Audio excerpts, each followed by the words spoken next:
Şirаттагы катнашучыбыз белән дә танышып китик әле якыннанрак. Исәнмесез, хәерле көннәр. Сәлемсезсең, Зарипова Гөлназ, Авылга шәһәренең беренче гимназиясендә беренче сыйныфта укыйм. Бүген мин Ирфан конкурсына үзем язган әкият пьесамны алып килдем.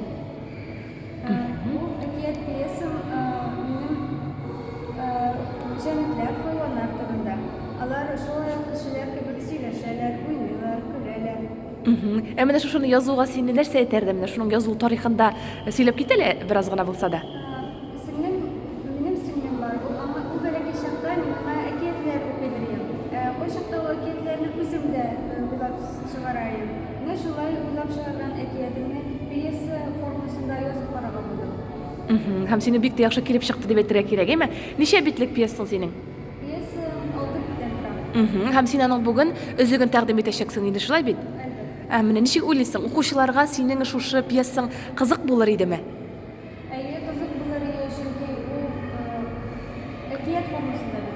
Әйе, әкият формасында яхшы. Киләчәктә үзеңне менә танылган язучы дип әйтик, әйме, кебек күз алдыңа китерәсеңме?